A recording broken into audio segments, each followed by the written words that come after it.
How we all doing out there? Yeah? All right. All right. Just checking in. We waiting for a thumbs up? You guys ready to go? Got a thumbs up from the audience.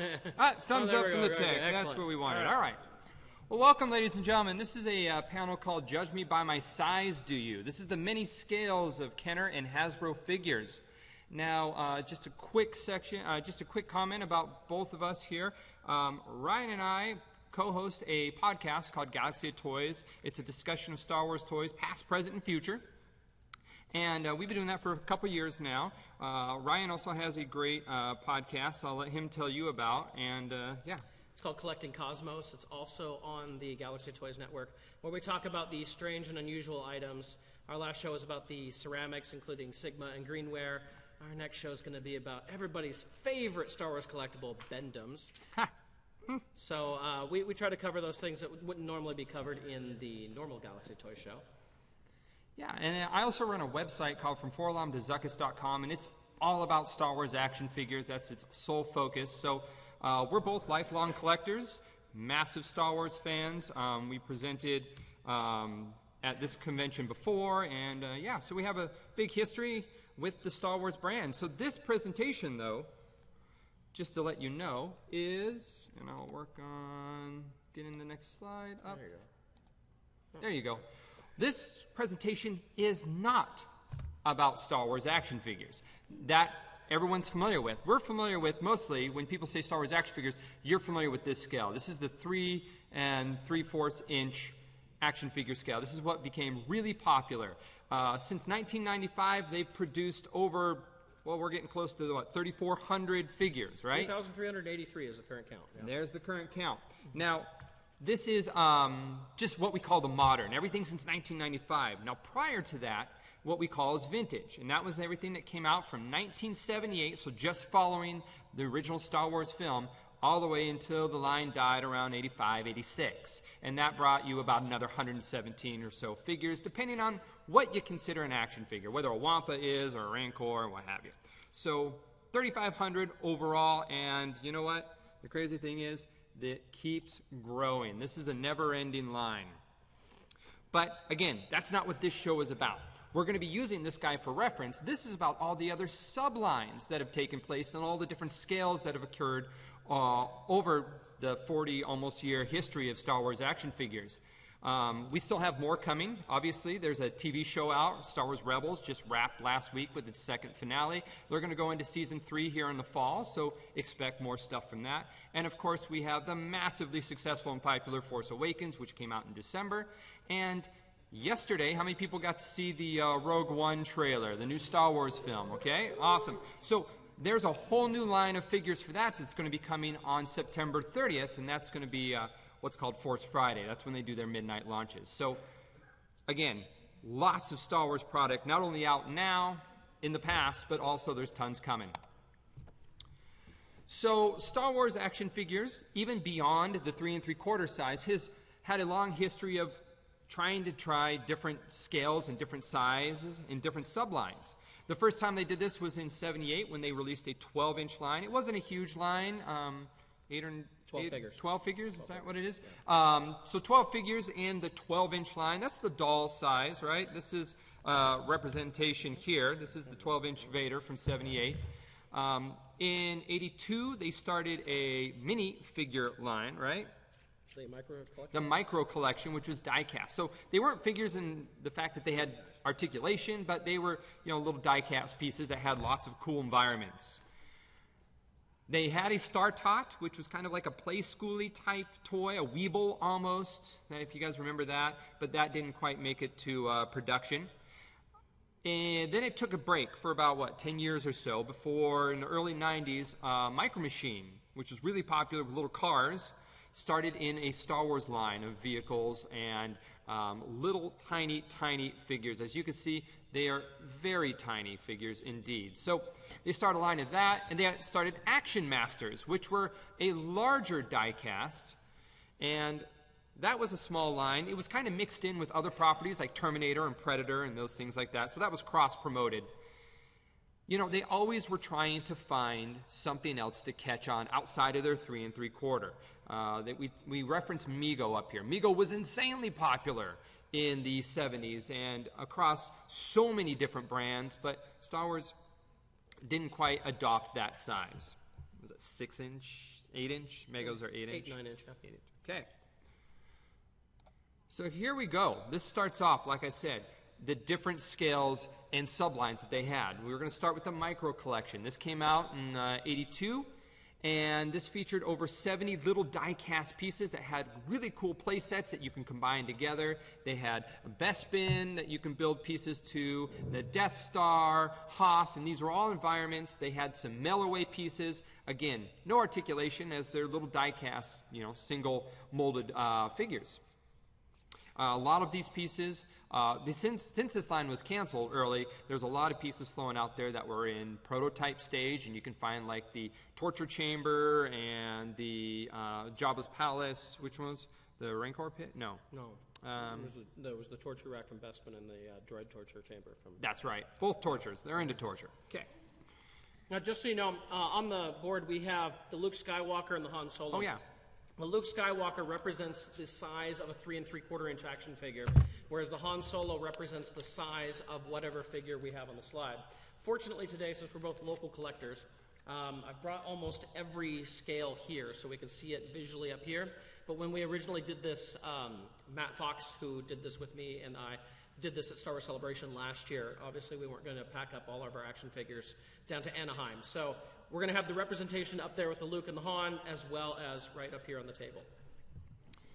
All right, Action Masters is what comes out next in 1994. Again, this is a die cast that Kenner's still trying, and it's still Kenner at this point. Kenner is going to eventually become Hasbro, but at this point it's still Kenner. They're going to start a small line. Like I said before, this is cross-promoted with other properties like Terminator and Predator and Alien. They included pack-ins for trading cards. Again, not articulated. They had some mail-away pieces, a gold C-3PO. So yeah, another chance, another attempt at making a collectible die-cast line. Now, we probably all remember the Micro Machines, that speed-talking commercial, that guy that spoke so fast.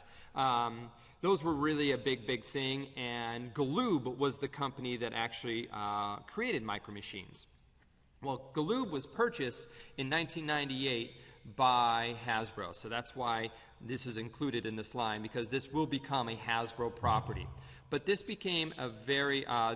0 points of articulation. Again, this is so tiny, you can't really articulate anything that big. Little plastic line, huge line, though. Lots of sets, lots of multi-packs and figure sets and fan club exclusive gifts. So this was a pretty massive subline, and there's some great Facebook pages out there if you want to find out more about this, because a lot of people don't really break down the Micro Machines collection. There's not a lot of websites dedicated to it, but there's some really great Facebook pages if you are interested in finding out more about those. Action Fleet was just a couple years after Micro Machines. Now, these guys were a little different because not only were they a hair taller, but they also had some articulation because they made lots and lots of ships and vehicles and play sets that they can actually interact and fit into. So we say 2 points of articulation because they bent at the waist, and some of them had their arms that were single jointed, so they would, if one goes up, the other goes up with it. Again, a big subline. Now, this line grew very fast, but toward the end, people got, I think, distracted with other things, and so the end of this line is actually a pretty valuable. The E-Wing, which was an expanded universe ship, and the Imperial TIE Defender, which was a TIE fighter with 3 wings. These things command hundreds of dollars now if you happen to have them.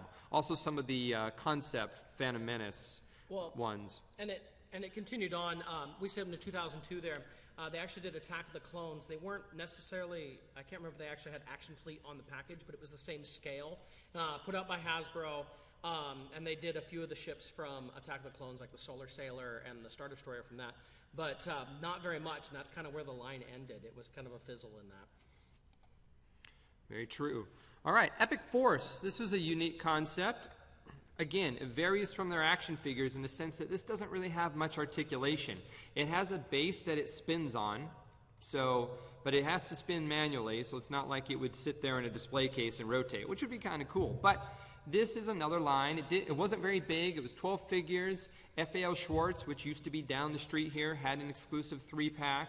But yeah, I mean, they looked nice also in the card. They had big clear bubbles, so you didn't really have to take them out of the package, and you can even spin them in the package. So a different concept. You could see they're starting with a different size here. 97-ish. We're starting to grow a little larger in their sublines, experimentations. Again, not really caught on. Battle bags. If you were collecting during the Phantom Menace days, they had these really silly things. These things went massively to clearance. I mean, KBs had bins of these things. But what they were is they were like these bags, and they were blind bags. You didn't know what you were getting. But if you soaked them in water, the gel expanded, and then they came with like a little Gungan, like surgery scalpel that you would cut it open, and all these like little figurines would ooze out, right? So it's kind of swamp theme, I guess, because it was a bunch of swamp animals. But the unique thing about this is that some of the figurines were in scale with the 3 3/4, and that was kind of the main draw for a lot of people who were really into these ones, right?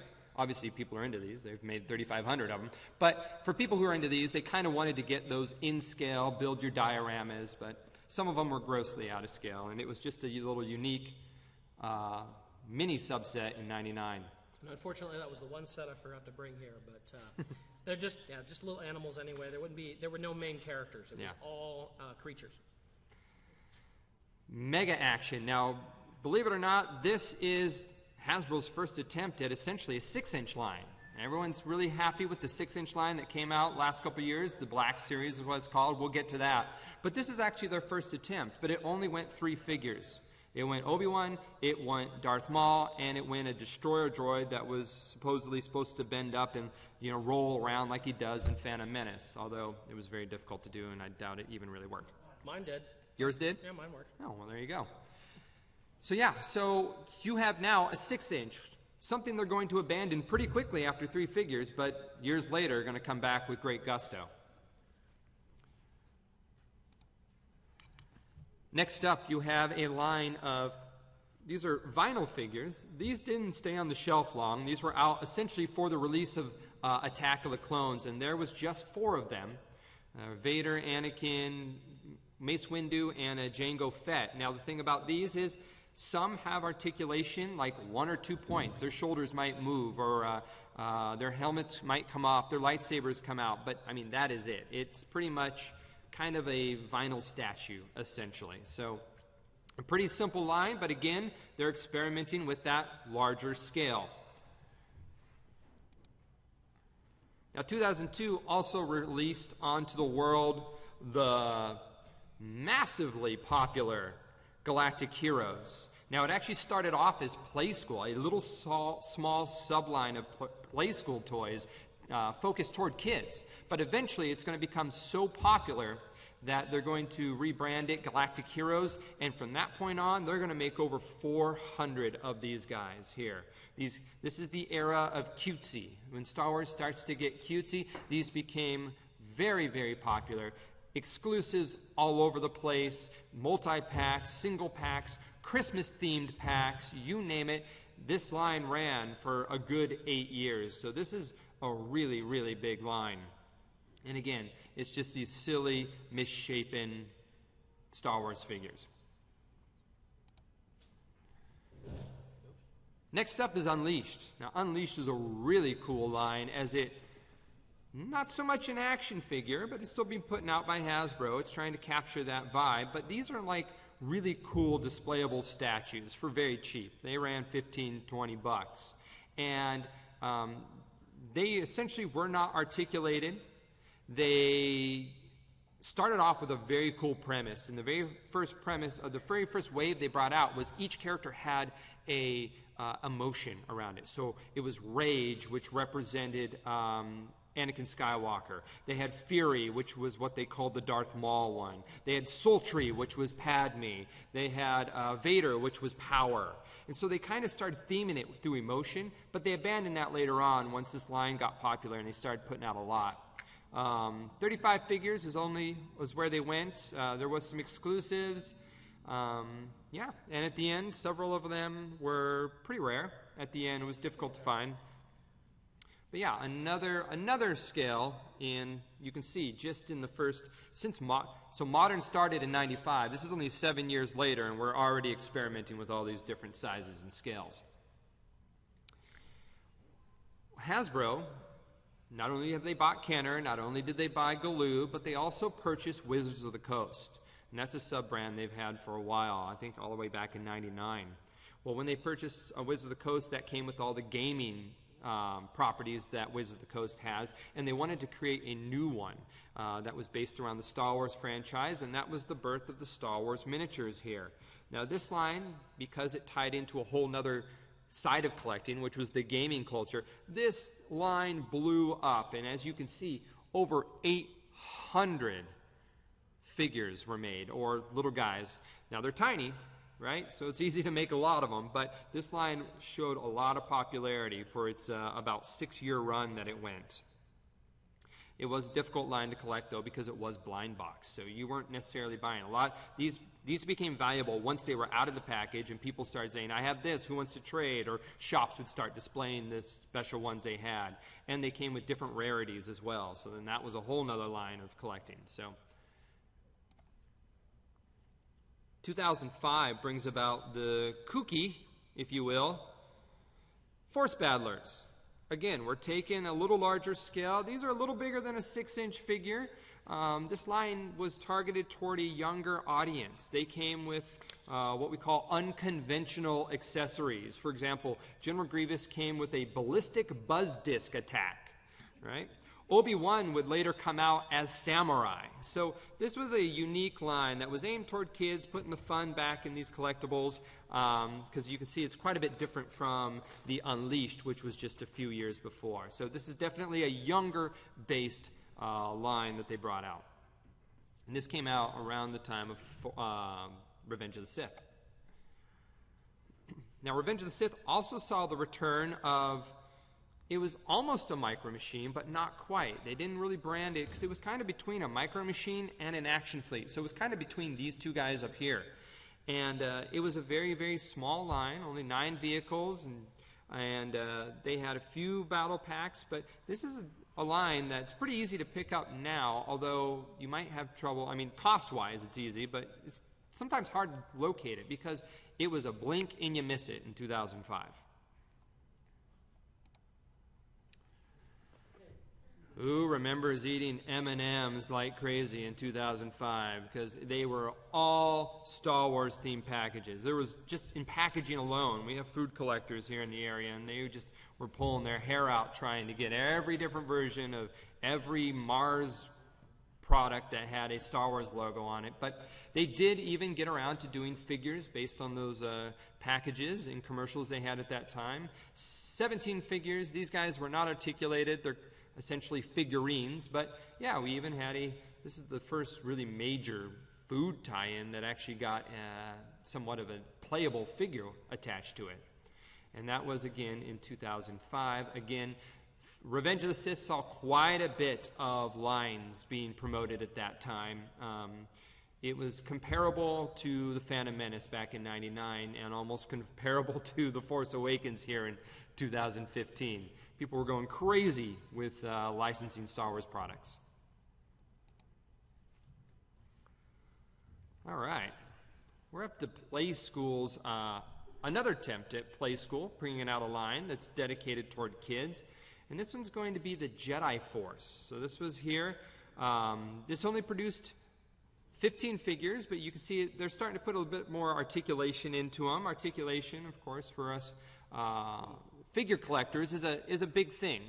A lot of figure collectors want as many points of articulation as possible. The Star Wars action figures we grew up with only had 4, usually the arms, the legs, and maybe if you were lucky, or 5, you had the head as well. So 4 to 5 on the original Star Wars toys back in the 70s and early 80s. But over the last 10 years or so, articulation has grown increasingly desirable. people want figures that have up to 20 points of articulation. So that means, in addition to these points of articulation, the elbows would bend and swivel. The wrists would swivel. The ankles would not only have rocker joints to go like this, but also swivel like this. The knees would swivel and bend. The waist would be articulated so you can spin it, and hopefully on some figures could be also articulated so you can move it back and forth. They want these things to be essentially a Gumby figure, and that has been what Hasbro gave us for the last, I'd say since 2008. That was almost every figure came out, was super articulated, as we call it, an SA, super articulated figure. But in the last few years, Hasbro, the toy company, has started to move back away from that and give us more of that nostalgic 5 points of articulation. And that's to the dismay of some collectors, but to others, it's a nice nostalgic throwback. So it really depends on kind of what era you grew up collecting in, whether you really like those bendy figures or whether you like a figure that has simple points of articulation but displays nicely. What's that? That's right. I mean, yeah. I mean, what does your play value look like? Do you want to bend it up, or do you want to just kind of put a weapon in his hand? All right. Now, this is one of the most oddball sublines they put out. Believe it or not, Hasbro did a line of 3 Star Wars custom choppers. That's right. There was, must have been a designer that hung out with the Hells Angels or something at this point, because we have this subline of just 3 vehicles themed in Star Wars: Vader, Boba Fett, and Stormtrooper. No, Luke X-Wing. Sorry. Luke X-Wing was the 3rd one. And these came with like 1 point of articulation so you could put their arm up. And yeah, weird little unique subline that popped up. Again, Revenge of the Sith. You're going to see a lot of these lines enter the door and then exit quickly after. The only thing I figure with this is it's almost a throwback. If vintage collectors remember the Vans back in the 70s that they had the little ripcord and everything, and they'd have the Vans with all the artwork. They did 3 of those for the vintage line. That's about the best thing I could think where they were going with this. But these are some of the most ridiculous figures that Hasbro ever did.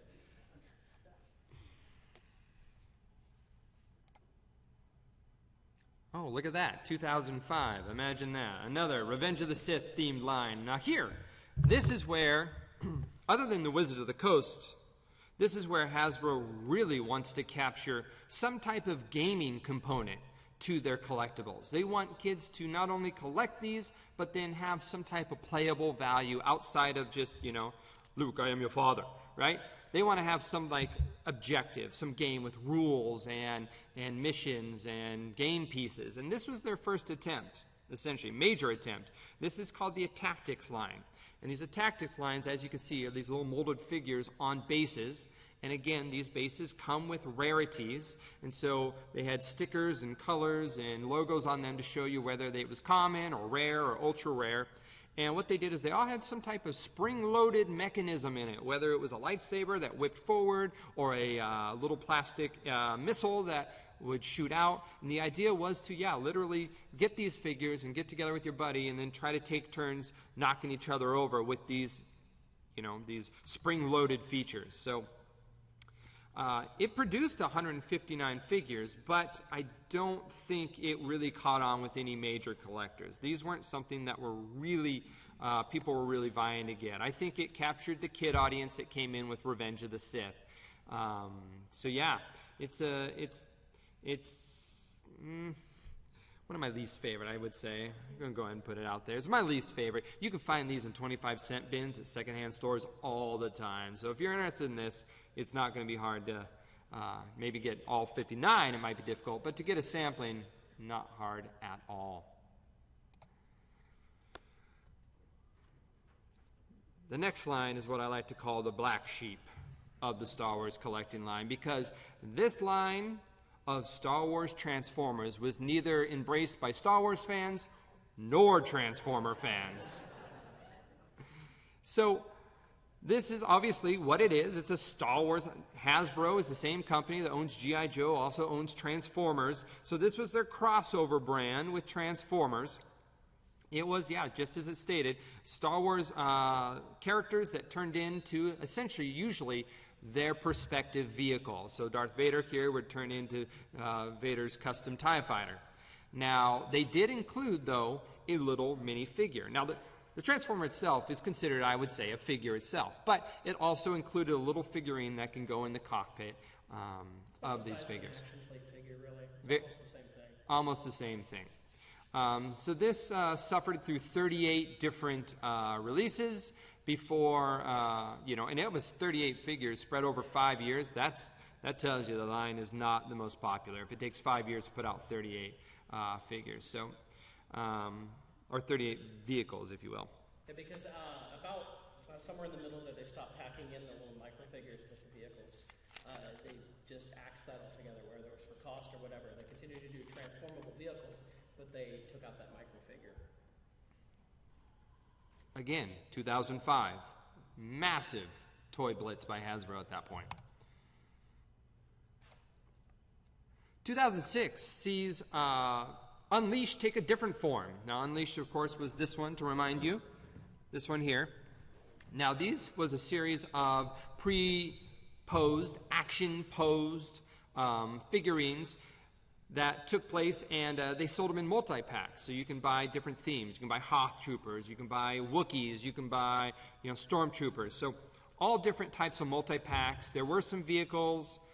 They all had like sculpted bases to help them stand up that were usually themed to whatever environment that character would have been from the film. So these, covered a large amount of Star Wars properties, everywhere from the Clone Wars, Expanded Universe, both trilogies.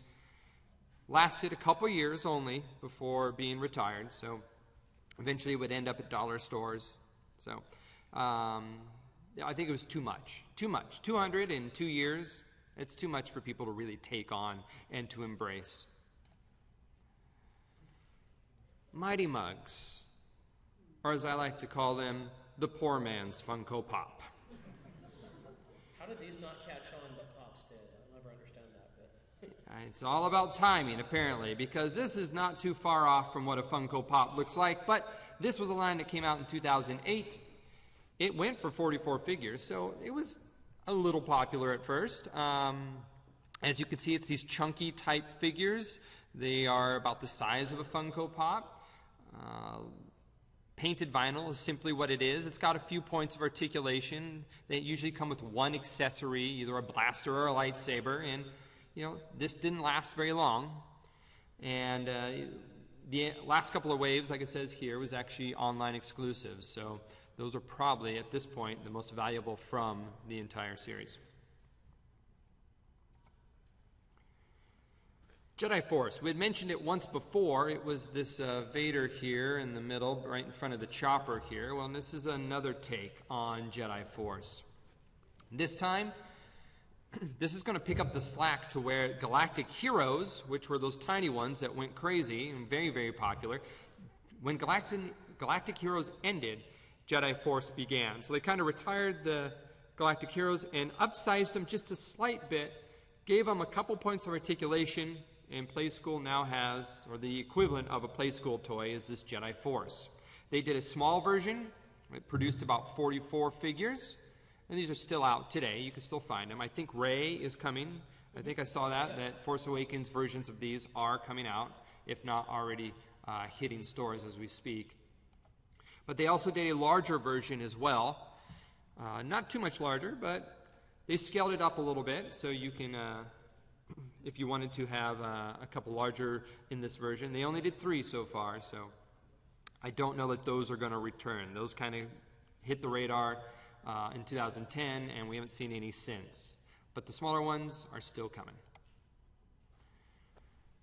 Fighter Pods. You will know these if you've ever shopped at a TJ Maxx, a Ross, or a Marshalls, because these are where these all ended up. This was a line, and it's a huge line. As you can see, in a year and a half, essentially, they put out 162 of these little, itty-bitty rubber figurines. They're not even plastic like these Micro Machines here. They're more of a rubber. And again, it is trying to capture that game concept, that playability. Because the idea was you would take these little rubber guys, put them in this little clear ball that you would then insert into things like Star Destroyers. And then you could launch them out of the Star Destroyers and try to knock over your other buddies' fighter pod figurines or rubber nuggets or whatever you want to call them. It's a really odd line. A lot of them, they came where you could see almost all of them in the set, but then they had a few blind packaged ones inside there. So you always got something, you never knew what you were going to get completely in every set. These sat on the shelves and essentially, like I said, went to deep discounted stores, and you can almost still find them from time to time. Fighter pods. Okay, so this is everybody's new favorite shiny new toy line. This is the Black Series. This came out a few years ago, 2013, and this came out to really capture those who wanted to collect. Nicer, super articulated. We talked about the desire for toys that can bend a lot. Well, this was your line. This was the line that you wanted to embrace. Since 2013, they have steadily, just increasingly, each time they release these, they release more and more each year. They're almost doubling what they put out the year before. So far, 71 figures in just the last couple of years. Lots of exclusives. Force Awakens, there was 10, 12 exclusives that came out this past year for this line. So this, again, it's appealing to collectors. Exclusives aren't something good that are for kids. Kids have a difficult time, getting out to all these different stores. But when you get to the collector-based stuff, that's kind of what Hasbro wants to do, is have you go down and hunt those down. And this is a high-end line. This is supposed to represent the best of Hasbro's ability to put out really super articulated, high-quality figures.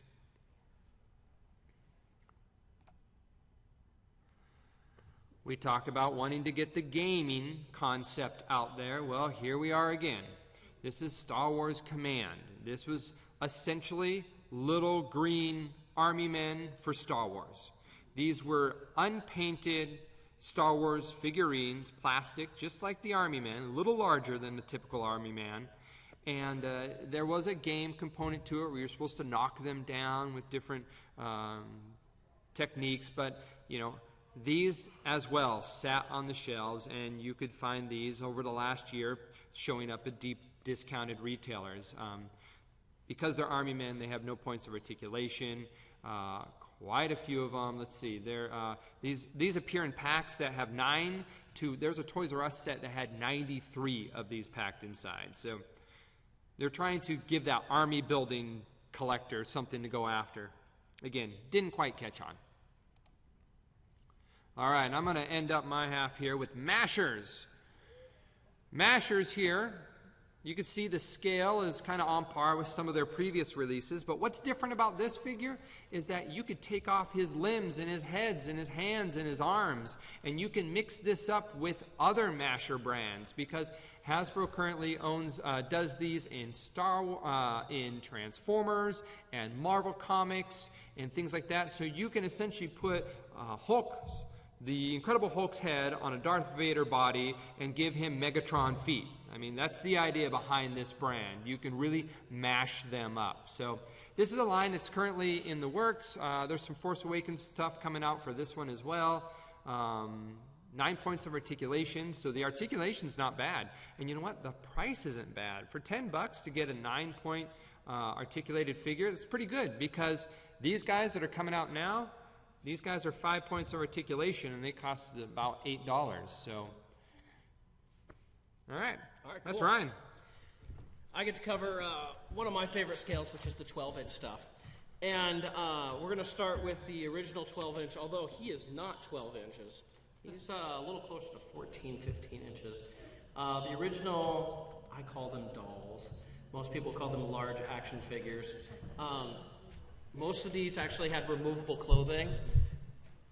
Oh, let's move the slide forward. Where'd it go? There we go. Most had removable clothing and different accessories. This is kind of Star Wars' answer to G.I. Joe in the late 70s. At that point, G.I. Joe was basically large-scale action figures or dolls that kind of went along with Barbie, if you will. They did a total of 12 that finished up with the Boba Fett and IG-88 and the Empire Strikes Back line.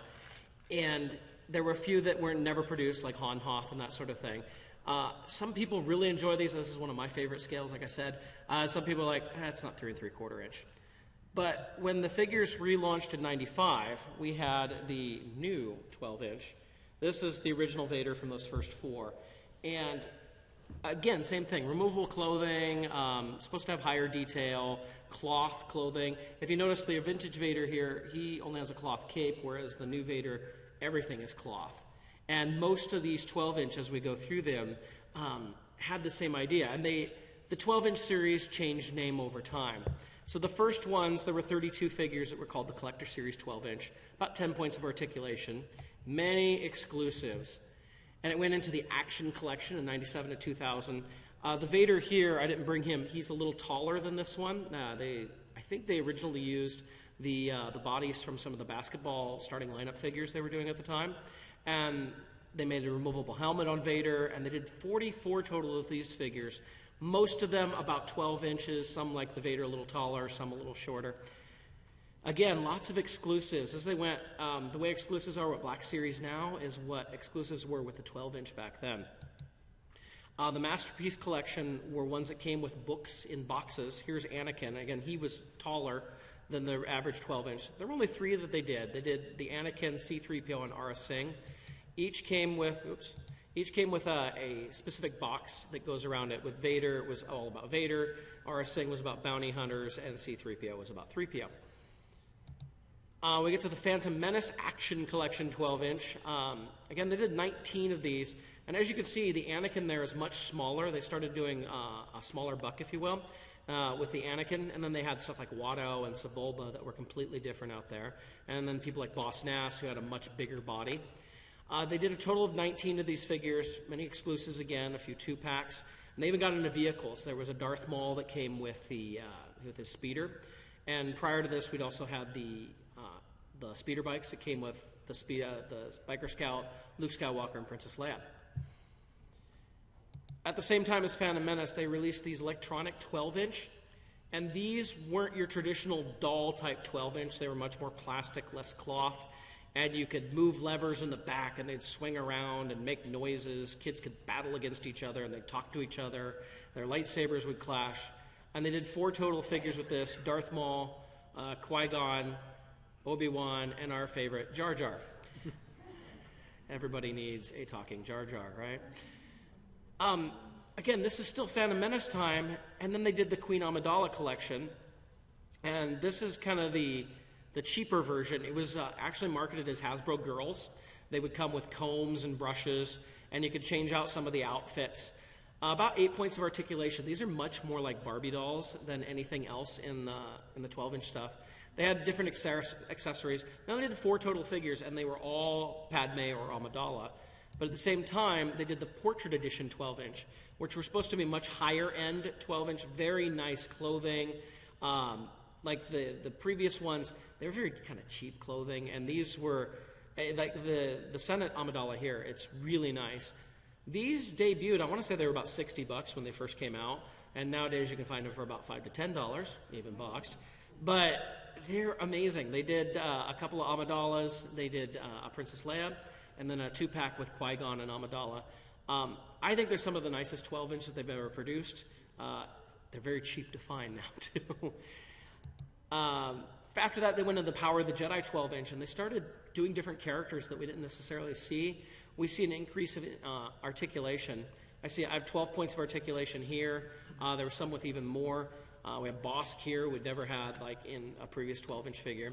Again, they have different accessories and different exclusives, which morphed into the Saga Collection 12-inch, which was the idea for Attack of the Clones. Anybody who's followed Star Wars knows Attack of the Clones didn't have its own branded line. In 2002, they released the Saga Collection on a very boring blue card, and it had nothing more on it. The name of the figure was in a header that was put in the bubble, and it didn't say Attack of the Clones on it. It's the only Star Wars movie that didn't have its own line. But they did the 12-inch as well in here. We have Anakin again. And they did a couple different ones with some action features. 33 total figures on this. As we're coming close to the end of the line, they produced quite a few on these. We also have the Saga Collection electronic 12-inch, much like the Phantom Menace ones. These were battling, and they only did two. They did Obi-Wan and Jango Fett.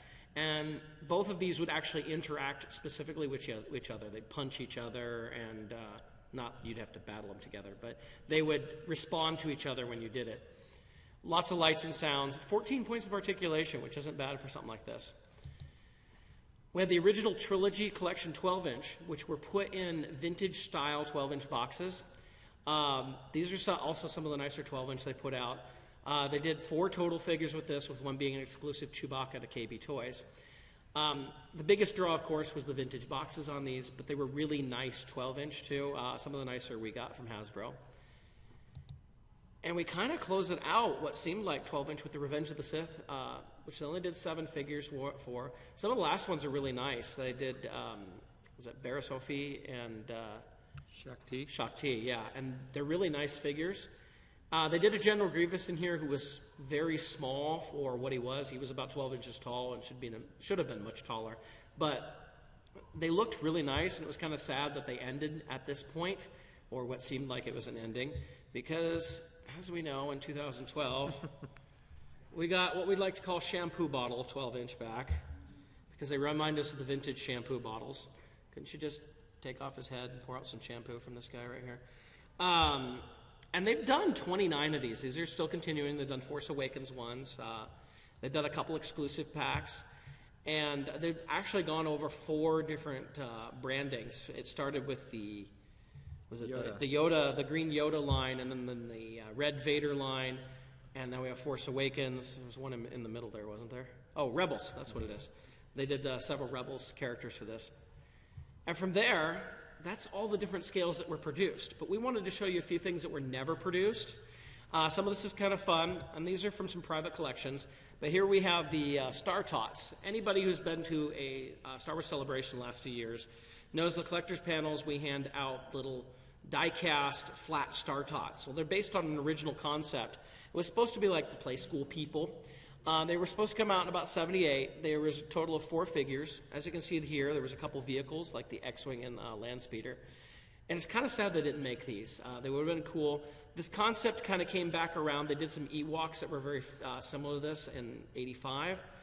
But other than that, was never revisited as far as this kind of idea. When the new series was starting to come out in 95, right before that, there was the Power Sparks line. Most people forgot about this, but they did Power Sparks and Batman, and there was supposed to be a Star Wars set. It was going to have different vehicles. And the idea of the Power Sparks, like the Batman, is you'd actually have this welder, this plastic welder, and you'd weld pieces on it to customize it. The Star Wars ones, actually, you'd put the welder in it, would make, like the ATST, it would make the legs move and stuff like that. And there were several figures that were supposed to come with this line. Again, this line never happened. Fortunately, Yehuda, who lives in New York, actually has the prototypes of these, was able to share pictures of these. So I have several pictures so people can see these. These are about the size of a 3 3/4-inch action figure. As you can see, even though they were scheduled to come out before Power of the Force 2, you notice they're not as bulky, they're not as He-Man as the Power Force 2 figures were. We have a few more here with the Luke X-Wing, the R2, and then the Ewok. One of the final lines that I have found that was never produced, it was shown at Toy Fair one year, was the Amped collection. The figures were about the size of a Jedi Force. In fact, most of them looked like they were Jedi Force figures. But it was never released, and the concept was kind of like Amped. You're supposed to be able to build the vehicles, kind of like what they're doing with Build a Lightsaber right now, or even with Mashers, if you will. You could take parts and just assemble it. You can see here with the Darth Vader TIE Fighter that you could take things apart, add new pieces, change it all around. Again, a little different. And it appeared at Toy Fair and was never heard from again. I can't find prototypes on this. I don't know what ever happened to it.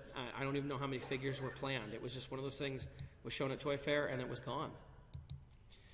But anymore, we all know Hasbro's not the only game in town anymore. We have all sorts of things happening. There's obviously the 12-inch scale from Sideshow, which is licensed out from Hasbro, as well as the Hot Toys 12-inch, which seems to be taking over. And everybody who's bought Hot Toys know that they're pretty darn awesome.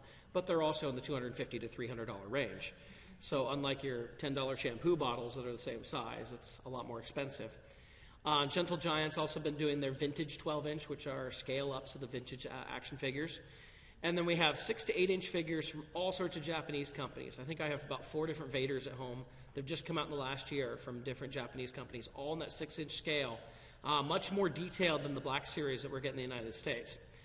And Jakks Pacific, with our 4-foot friend over here, has been doing all sorts of scales. They started with their 31-inch Darth Vader, and then they've been doing more of the 18 to 20-inch recently. But then they've released the 48-inch Vader and the 48-inch Stormtrooper, the largest actual Star Wars figures, if you want, as we go. Although Gentle Giant has done life-size replicas of the vintage figures. Along with Jakks Pacific, Disney has been doing their talking 14-inch line, which continued with The Force Awakens, as well as their die-cast 7-inch, which are just a little bit taller than the Black Series, about the same kind of detail, but they're mostly die-cast with some plastic pieces. And then Lego minifigures have been going since 1999, as well as their new large buildable figures that they've been doing. And the Disney Infinities game, which, well, the figures have no articulation. They've been highly collectible and interact with the game itself. We've also had a few previous lines we didn't cover in here. Mighty Beans, if anybody remembers those ridiculous things. Bendums, which, of course, I remember those ridiculous things, but everybody talks about wanting more articulation. You can't get more articulation than a Bendum. The Applause that happened, which the Saga 10-inch is a lot like an Applause figure. They did very similar things from them. And the Palm Talkers, which came from Hasbro, which were Hasbro attempted a super deformed figure that talked when you pressed the contact on the bottom. It was actually based on a Japanese line.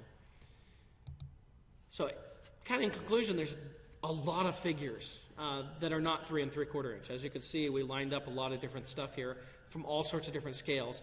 And there's many, many failures. It seems like Hasbro comes out with an idea, it goes for 1 year, and then it's done. And nowadays, it seems Hasbro does a lot of things where it happens in multiple lines, like the Mashers is happening with Jurassic Park, as well as Marvel and all that, and with Star Wars. And so you can kind of mix those up.